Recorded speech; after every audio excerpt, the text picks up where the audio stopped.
So on today's video I want to talk to you about the band that became synonymous with Boss Tuneage in those very first few years, and that of course is Goober Patrol.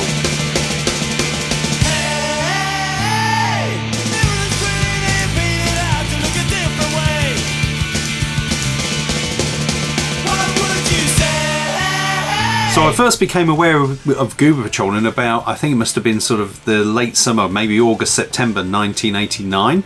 Jace Kirk, who I was doing the fanzine with, and there was also the guitarist in the band Sick Bus that I was in, I think interviewed them for our fanzine. And I sent off, I think for the demo or something like that, to Stuart, the drummer. And he sent a letter back with both of their two demos and also an unreleased 7-inch single that they were waiting to come out at the time. So at that point, Goober Patrol were a three-piece. So it was Stuart Sandal on drums and backing vocals, his brother Simon Sandal on guitar and vocals, and the bass player was Ian Clitheroe, who'd been in Deviated Instinct before that. So that lineup had recorded two demos. The first one was called My Mum Won't Like This, and the second demo was called Who Gives a Damn. And they'd also recorded a 7-inch single for Discarded Records, who were the ones who originally put out Doom's Police Bastard 7-inch of all things, who for their second release were planning to do the Goober Patrol's first 7-inch single, and that was going to be called Jelly on the Sidewalk, I seem to remember. And they sent me this tape of this upcoming 7-inch, and that was the one that stood out. That was brilliant. You know, this was sort of like, they were pretty much like myself. You know, they'd seen Snuff and had been blown away, and that had obviously played a big influence on what their sound was like at that time.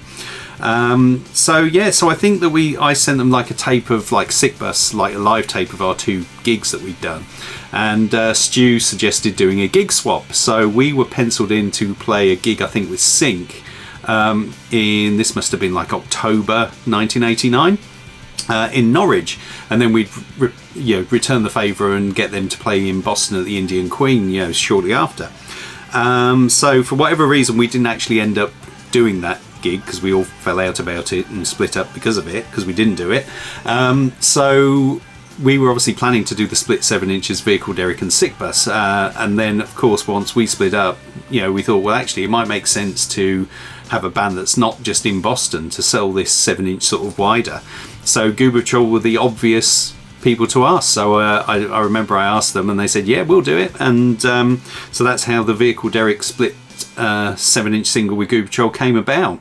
I do remember that they originally wanted to call their side Give Us Your Dinner Money, and they were going to have a picture of the three of them round a little school kid on a bike on pogo sticks with their hands out, and obviously say give us your dinner money underneath, but they didn't end up doing that in the end. But obviously they came over, and I first sort of met them in person was at Boston's Indian Queen, I think on January the 7th 1990. They were supposed to actually support Bastro, who were coming over on tour, and that tour didn't happen, but the gig still went on. So it was Vehicle Derrick as a three-piece, their only gig as a three-piece, and Goober Patrol, and that's the first time everyone kind of met each other, and everyone just got on really well.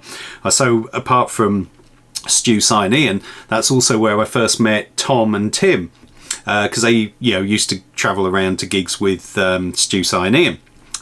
Both of whom would obviously be late in the band at a later date. So very shortly after that, I think about, I think on the 17th of January actually, they went in and recorded their three songs for the side of the split 7-inch, and then waited for Vehicle Derrick to record their side, which obviously, as I've said on previous videos, they had two attempts at recording. So when the 7-inch finally came out in April 1990. Wasn't it you who said nothing really mattered? Wasn't it you?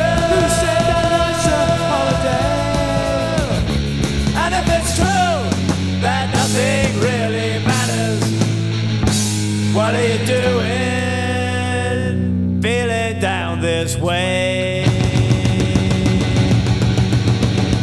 So I do remember at that time, I'd regularly see them in Boston, because even if they weren't playing at Boston's Indian Queen, they used to regularly come over for the shows that were happening anyway and hang out with everyone. So it was a good time. And because everyone was getting on so well together, we sort of put plans in place then to do like a whole bunch, like almost like a tour in the summer.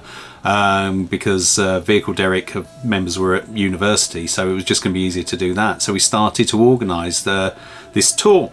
And I do remember that basically there was Ian Armstrong at Meantime Records had put out a compilation album called Splurk 2.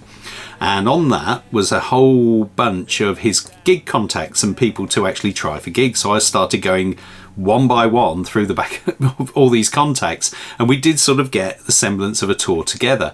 Goober also had their contacts, so like Aidan used to put gigs on in London for them, so he was asked to do a gig as well, and we managed to get quite a few shows sort of put together over the period of July and August 1990.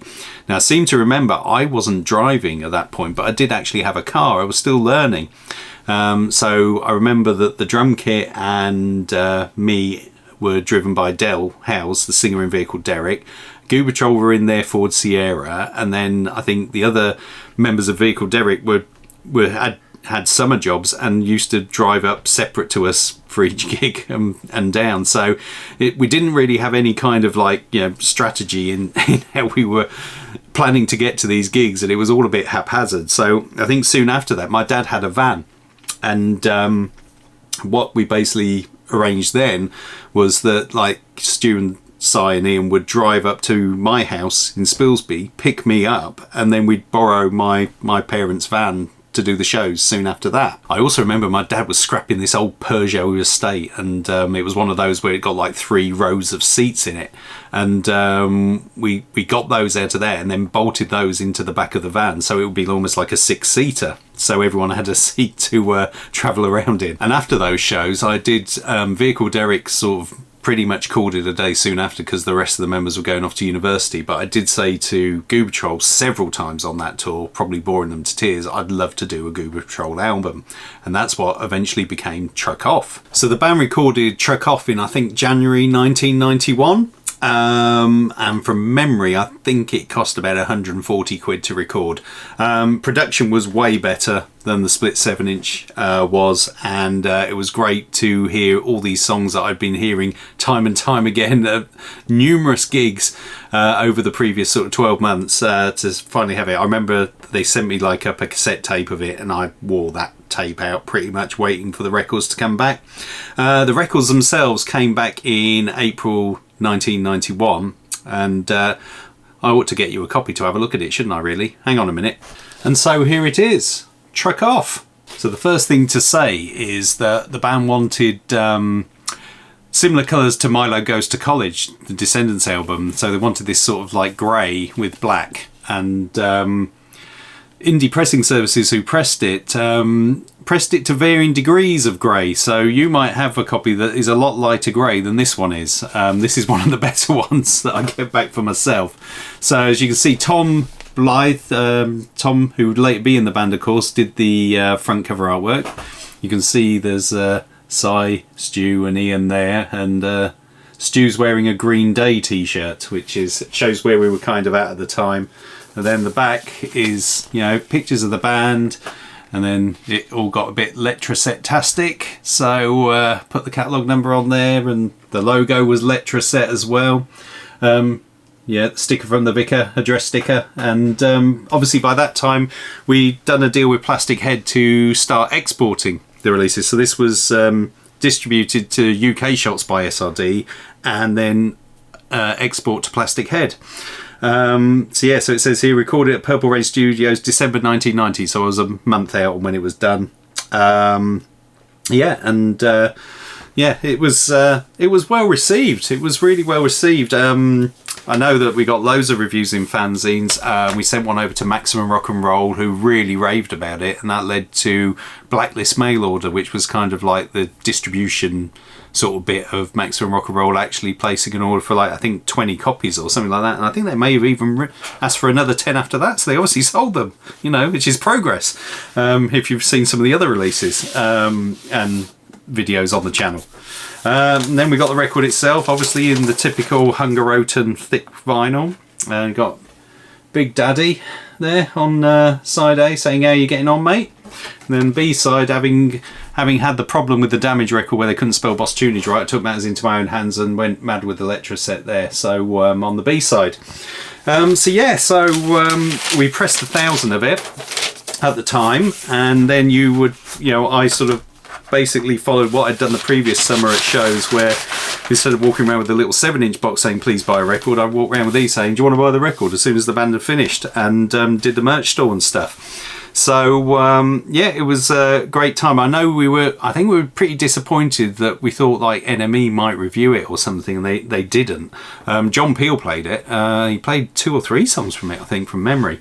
So he was he really enjoyed it and thought it was good. But I think the only mention we got in NME is they did a feature on Fraggle, which was obviously the new thing Steve Lamacq and Simon Williams had come up. As an aside, little known fact, Simon Williams from the NME, who then went on and did Fierce Panda Records, used to share a house with Aidan, who put the London gigs on, which is how we kind of vaguely knew him and hoped we were going to get in the NME, but it didn't quite happen. And yeah, so I remember they did this sort of feature on Fraggle, and I remember they mentioned Goober Patrol within that feature and said check out the Truck Off album for Kick-Ass Kinetics. I think, you know, that's proper muso speak, that, isn't it? Anyway, so yeah, I remember that the next few months was sort of like a mixture of like sending this out, Sailor Return, to distributors, and you know, I was trying to sort out gigs for another tour in the summer, and I know that Stu and the band were sorting their own gigs out, and we were, you know, so they were playing in quite a lot of shows. And I remember, I think if I fast forward then to about like July or August 91, when we started to do like the proper tour to promote Truck Off, the first show was at Harlow Square, and Ian Armstrong at Meantime had made me aware of, I think it was Mac actually from Travis Kurt who booked it. Thinking back, I didn't meet Mac at the time, I met him a lot later, but so they played Harlow Square, and I think Juice actually supported them. I remember Aidan being up there as well, and we found out that, you know, Harlow Square had this amazing thing where they had 3 video cameras, and they used to video the bands while they were there, and for 80 quid you could get the master of this video. So I said to him, this is great, we'll do a Goober Patrol video, yeah? So live at the Harlow Square, and I think Ian had done some for Sofahead, and might have done one for Exit Condition and Sleep, and he'd videoed a few bands there that were there to do them as like video releases. And unfortunately the band didn't play that well that night. There was a few mistakes and things like that, so I remember it cost 80 quid to make this video, and I had an agreement with the band that we would make enough copies to cover the costs of that 80 quid, and then it would be deleted. So if you've got a Goober Patrol live at the Harlow Square VHS somewhere, then there's probably about 12 to 15 of them in existence. So yeah, there's no video clips here, yeah, but yeah, it was good fun at the time. So obviously having 1,000 records to go out, I mean, I think we sold a couple of hundred through SRD maximum at the time, and also because obviously, as I said, it's you can see I managed to get my £3.99 on the front there because I was trying to keep the prices down, which meant from SRD on this time we got about £1.57 back per sale. So it you know, we're talking not big amounts at all.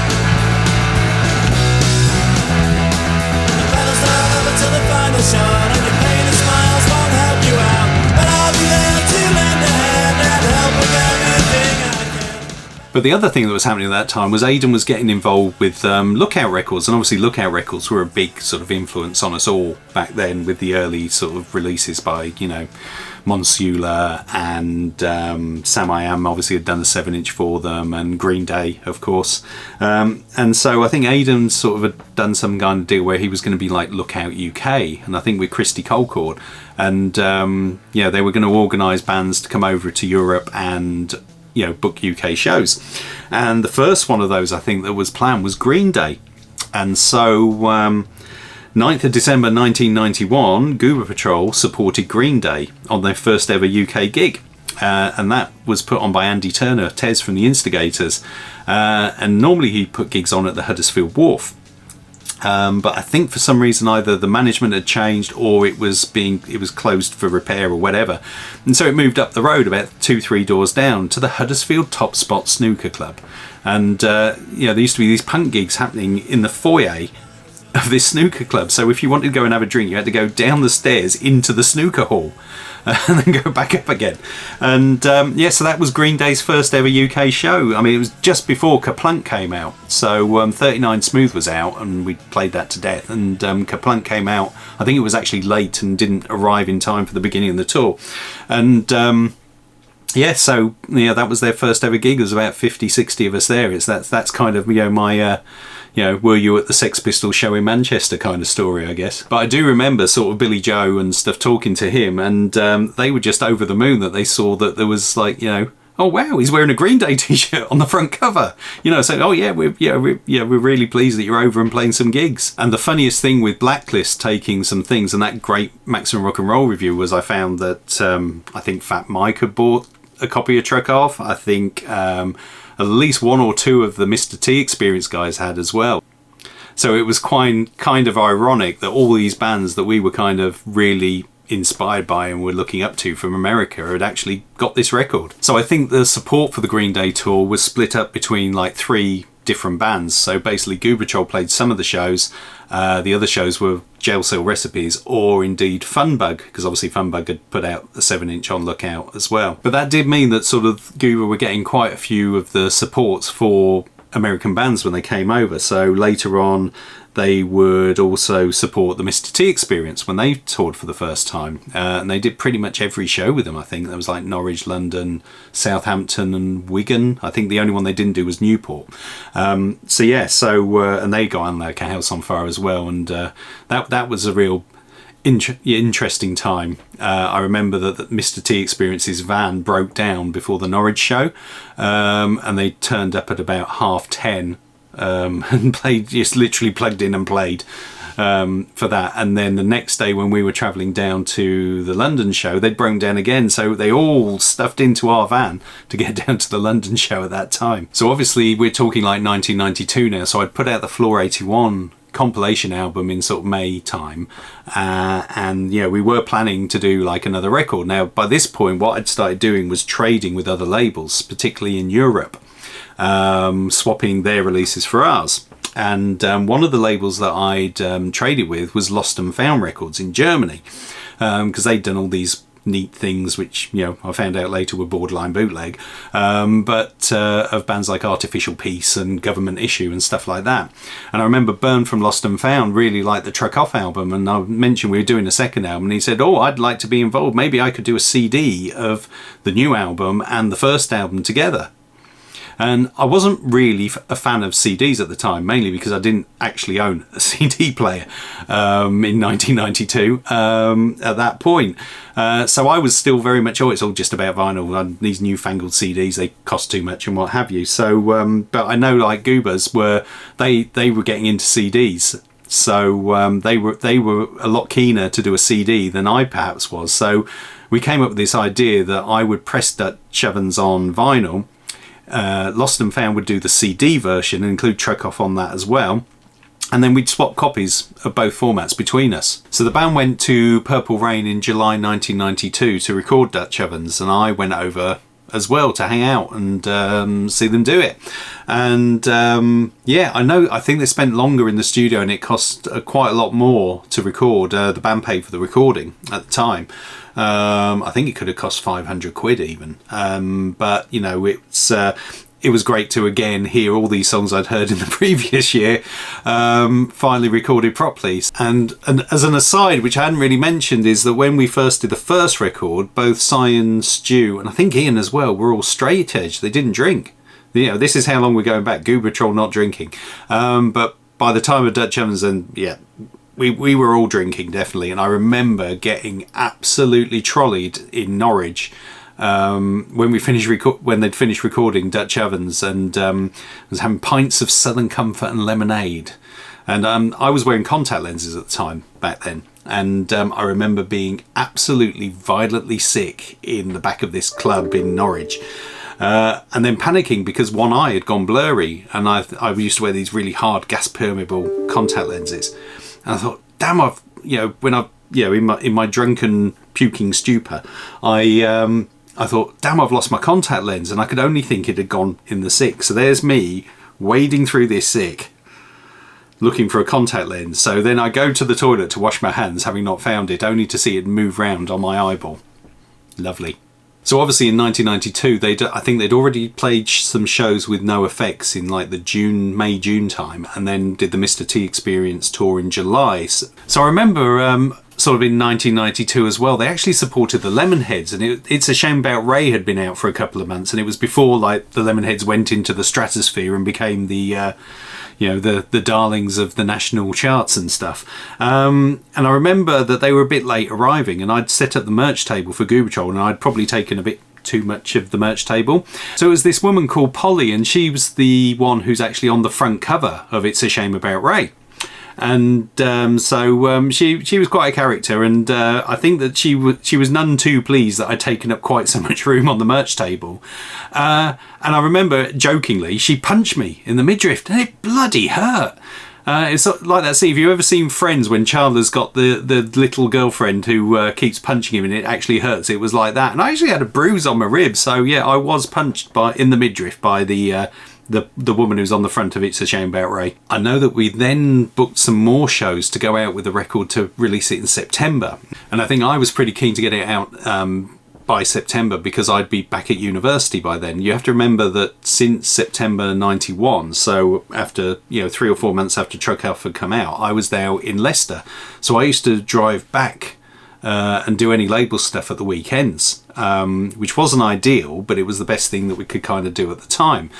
It was helped because my degree course in my first year, I finished at Wednesday afternoon, was my last lecture for the week, and then I had a whole period where they were basically a load of the lecturers sort of resigned, and we didn't have any lectures at all, which was fab.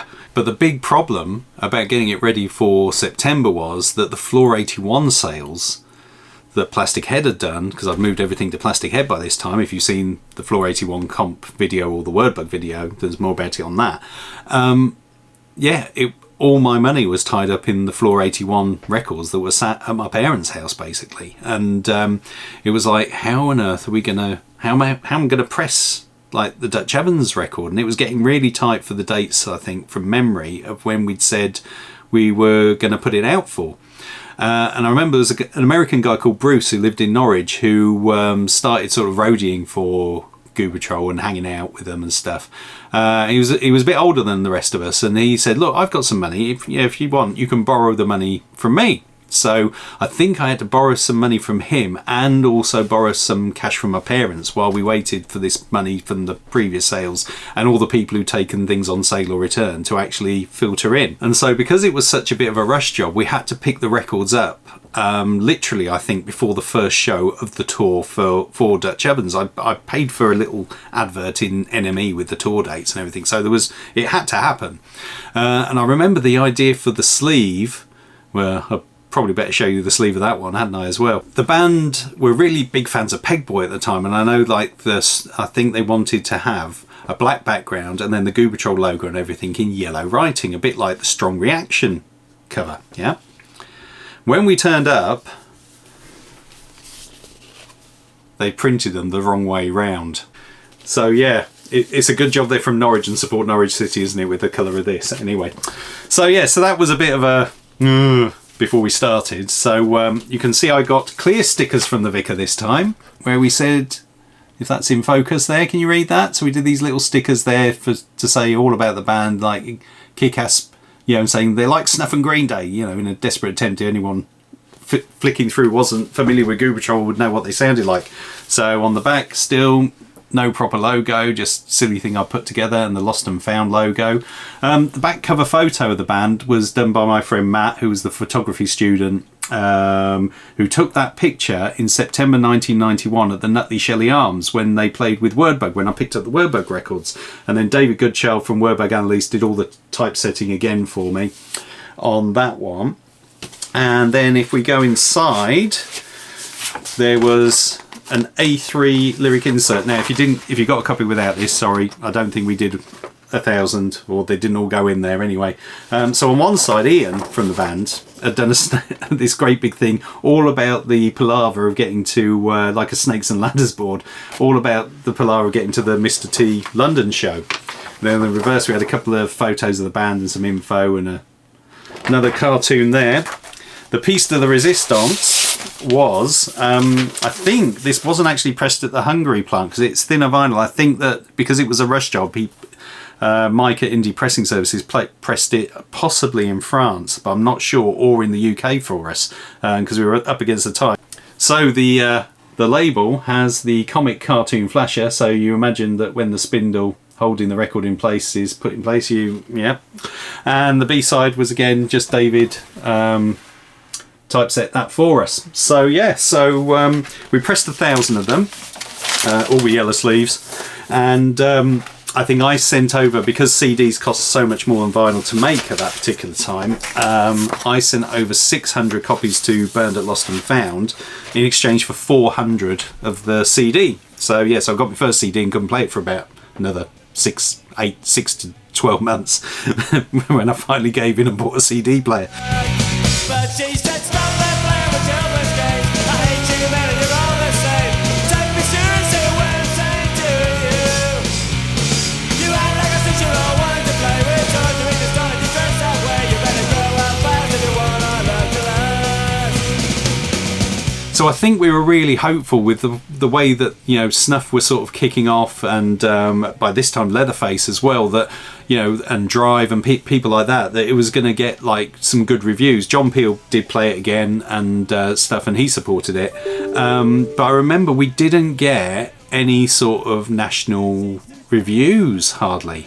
We got loads of great fanzine reviews because, you know, it was an infinitely better album than Truck Off. But I think that was quite a disappointment. You know, we'd sent out promos and it just didn't seem to be clicking over to be a thing. And obviously at that point, getting a review in Enemy or Melody Maker made a real difference when it came to actually selling the records into record shops. You know, there was real power in getting a good review.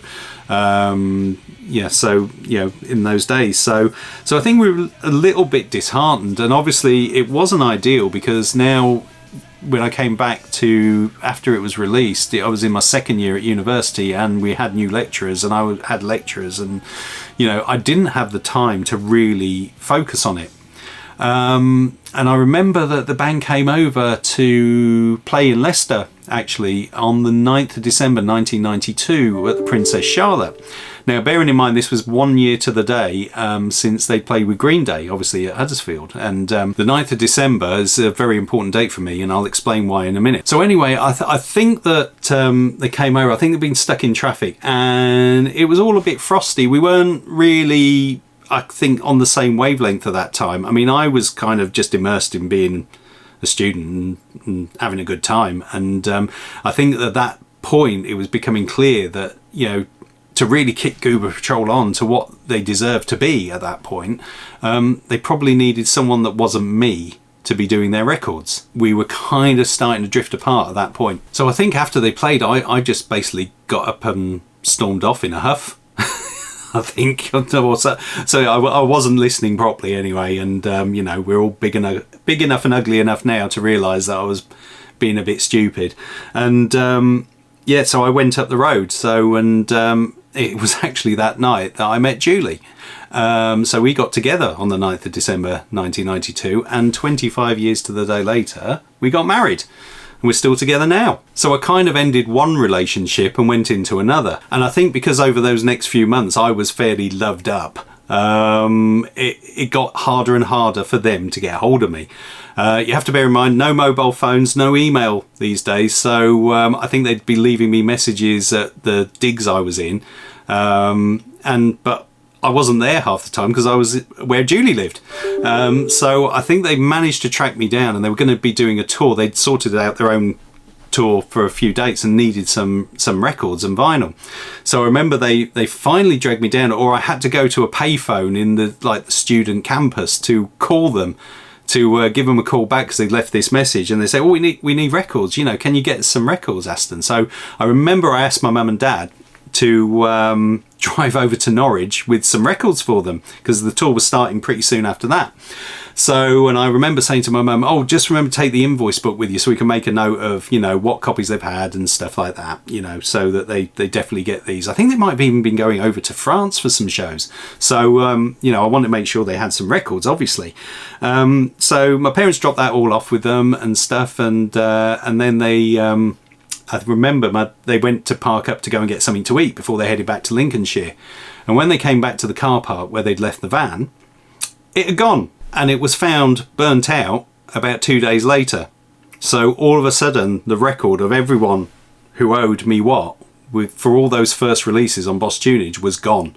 So I had no clue who still owed me money and no clue how I was going to get that money back. And that's what pretty much stopped Boss Tuneage Mark 1 in its tracks. And so I think because of like not being able to work out who owed me what and stuff like that, and having to basically write off what I think was probably either around probably £2,000 or £3,000 worth of stock on sale or return back in 1992, 93, I think I actually had to get my parents to bail me out to pay Bruce back, which was not ideal, but it was the only thing we could really do at the time. And there's obviously a reoccurring theme here that literally without the support of my parents in those early years and what they went above and beyond the call of duty to help me, and I'll forever be grateful to them. I mean, I wasn't going to get defeated, and I still wanted to do the label, and I still, you know, had agreed to do other bands' records. I think I was getting to the point as well, I wanted to kind of do more different bands as well, and I think I'd probably reached in my own head that really, for what me and Goober Patrol could do together, we'd kind of reached the end of the road. So I think there might have been a little bit of animosity at the time, or misunderstanding. I think that Lost and Found stirred the pot a bit between us as well, in hindsight. I should just say thank you to Goober Patrol for entrusting me to put out their first 2 albums and learn on the job, as it were, and have a wonderful time doing it. Fast forward a couple of years, and obviously they'd done a couple of split singles, I think, and done a Peel session, stuff like that. And then they got in touch with Third Stone, who I think were going to set up this label called Them's Good. And obviously because the band had paid for their own recordings, they owned them. And I think that Them's Good bought them off them at the time, and then promptly reissued Dutch Ovens and Trokoff around the same time they did the third album, Vacation. And obviously Vacation would also be released by Fat Wreck in the States. They'd get over, and then obviously they become the Goober Patrol you all know and love to this day. Still going strong in kind of semi-retirement, do the odd gigs. Have to say, you know, any bits and pieces of silly nonsense was sorted between us years ago. Yeah, I look back on the whole time with real fondness. It was a great time. It was exciting, and yeah, and I'm just super chuffed that they went on to do what they did. Obviously, Tom and Tim came into the band after the Boss Tuneage releases. I think Ian left a couple of years after I'd stopped working with them at that point. And Tom would obviously go on and be in Vanilla Pod, who we've released stuff by, and is also in the Toy Dolls, of course, and lives in Germany. But yeah, so Goober Patrol, you know, I think most people in those days, if you ask them what's Boss Tuneage, oh, that's Goober Patrol's label, and that, you know, who's Goober Patrol, oh, that they're on Boss Tuneage. You know, the two names are forever intertwined in early 90s UK punk history, and yeah, and it was fab, and I love doing it. That's it for this video. I'll see you on the next one. Yes. Da, da, da, da.